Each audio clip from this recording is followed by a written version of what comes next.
Jazz Kavulu, émission asali, ezali pona ko défendre Karine Mokonzi te, pona attaquer Tigre Noir, mais Jazz Kavulu, émission oyo asali, na site na ye ezali pona kokitisa Karine Mokonzi, kosambwisa Karine Mokonzi.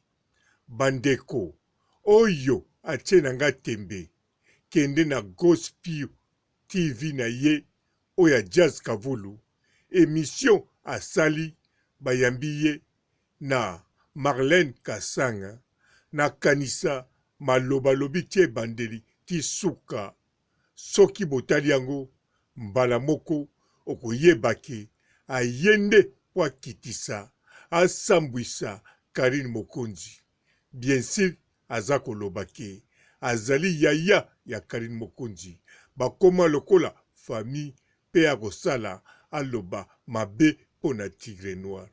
Mena mukuse na yebisi bino asambwisi nde Karine Mokonzi, voire même apesi ide tina papa Roboke.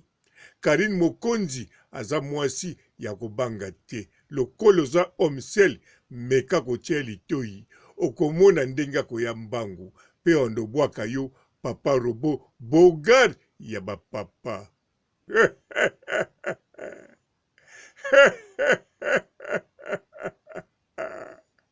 Mokili yango atuga eza bezeleki.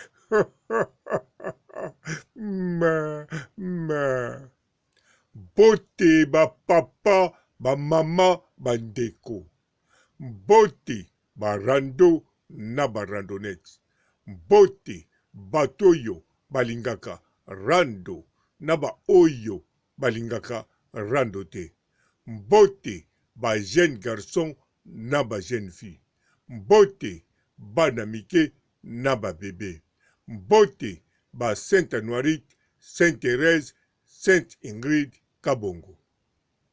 Bandeko, Jazz Kavulu, en tout cas, ndenga sali émission, batu nyonso bakokanisaki Jazz Kavulu aza penza na kanda ya Tigre Noir. Mais non, Jazz Kavulu elobi ye moko aza na kanda ya Karine Mokonzi. Mais na bavantiri te, aza pe na kanda ya Karine Mokonzi teke, po asali makambo yo elekeli Karine Mokonzi. Makambo elekeli Karine Mokonzi, Jazz Kavulu aza nango nesengo. Aza nango nesengo yango ekolobela. Aye kolobela te po Karine Mokonzi azwa mayele. Elobi kutu ye moko, akopese conseil nini ayokaka te. Soki aye koloba, ezali penza pote a ridiculiser Karine Mokonzi. Bandeko, azwi banda ebandela mission, bandeli ya émission. Kaka likambu ya Karine Mokonzi na Tigre. Batu nyonso bozo kanisake azo défendre ya yendeko Karine Mokonzi. Non. Jazz Kavulu intérêt ni na koluka na Karine Mokonzi. Asalata émission mokote ye bandeli ti suka na tangu Karine Mokonzi akomi chanteuse. Asala ata likambo mokote. Bisika nde alingaki aide Karine Mokonzi yango wana. Alingaka salela ye promo pe ezali musala oya ye masali yango te. Mais oyo ezali biloko ya kipakango mingi te. Mais aye kolobela oya Tigre Noir na Karine Mokonzi. Bandeko bokanisa teke azo défendre Karine Mokonzi. Boyoka nenga zako ridiculiser Tigre Noir. Na kanisa bato ebele bolobi ridiculiser pe azolakisa aza nani. Mais non, Karine Mokonzi Jazz Kavulu soki a ridiculiser Tigre Noir ezali uniquement po bo comprendre ke Karine Mokonzi mibali azwaka bazanga tina, mibali oyo azwaka bazata bato tina moko te, yende mutu akomisaka bango na tina. En bref, elingi koloba, Karine Mokonzi aza mwasi ya batu bazanga tina. Karine Mokonzi guna ye mibali bazanga tina. Karine Mokonzi azali facile na mibali bazanga tina. Karine Mokonzi na mondi ya mibali azali na ye kaka ndenge moko na bashege. Donc elobeli ezali bongo. Yango aza kotia tigre noir ba photo nyonso tomonaka eza bongo te. Tigre noir aza kaka lokola ye ba pake wana kutu ezalaka te. Ata bino moko ata kutaki sinapango ale tigre noir abotisi ba pake abotisi ba tatouage. Mulai engambe ok akokozala ne engambe te ndenge bato balobelaka ndubia ndenge Karine alobela. Me wana eza na tina te parce que na photo lokola aleki Karine Mokonzi na mulai, Karine Mokonzi akobenge ngambe po Karine Mokonzi aze ngambe basi.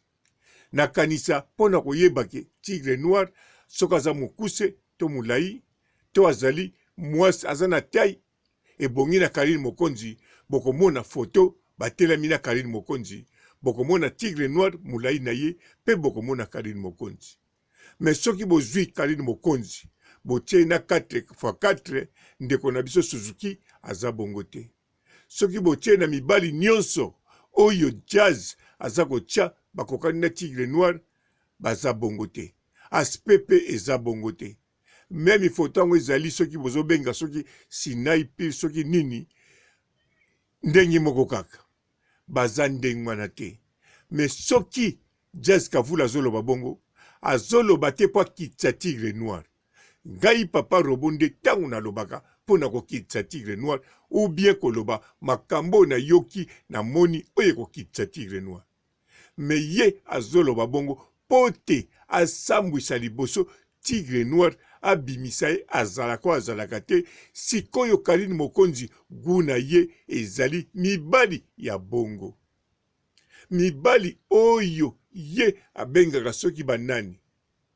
Donc ndenge eza wana en tout cas oyo azo comprendre makambo ngana koloba te kende penza na chaîne na ye vanda no calme banda koyoka okomona Jazz Kavulu aye ko défendre Karine Mokonzi te.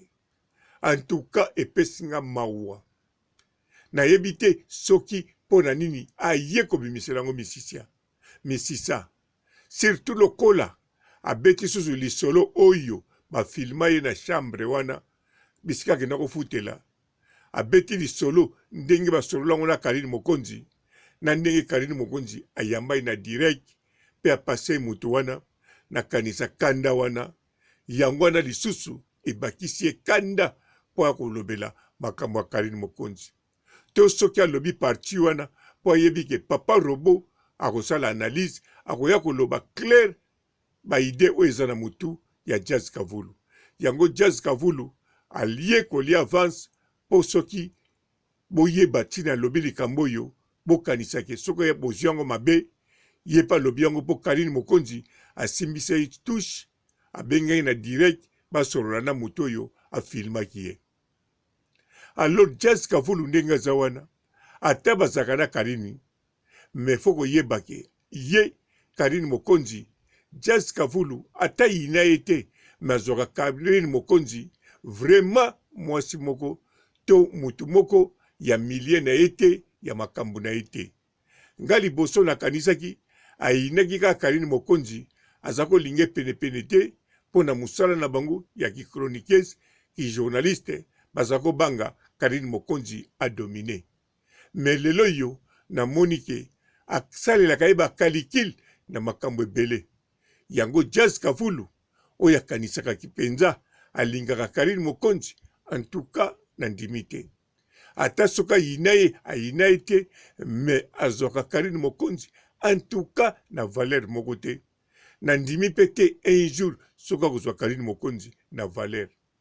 Me na munoko abandolo bakaka petite sœur nanga po ye aza camarade soki ya yaya ya Karine Mokonzi. Me ye Karine Mokonzi Jazz Kavulu na misu na ye akomoni kaka ndengwana. Eza nango mabe te makambo alobi oyo akoloba po na tigre noir me age exagere alekisi po na kosambwisa tigre noir te me po na kosambwisa Karine Mokonzi. En tout cas epesinga mawa ebongi bokende kuna boyoka bolanda yango. Ngai papa Robo na sukisi awa bokende bokende mbangu bokende bokende mokili yango eza penza elengi elengi elengi. Ciao. Bonjour fidèles internautes de www.Elengi Yakomba TV. Bonjour, bonsoir, balandi nyonso ya Elengi Yakomba, Congolaise TV. Bon, belé partout dans le monde, partout où vous êtes, partout où vous êtes, Elengi Yakomba TV vraiment. Bonjour, bonsoir, na abonné bafa nyonso ya Elengi Yakomba Congolais TV. Bonjour à mon boss, on a appelé ça vraiment un pandi. Bonjour à mon boss, JP Kiama. Je salue mon boss Balobi, boss des boss Babi, JP Kiama. Bonjour, na Elengi Yakomba Congolais TV vraiment. Ngamo na zana chaîne na chaque topo ya boss na JP Kiama ta ay boss des boss ya nyama ya danger. Donc ba samta longola zaki. Ya boss na biso JP Kiama, nzambe na ngai.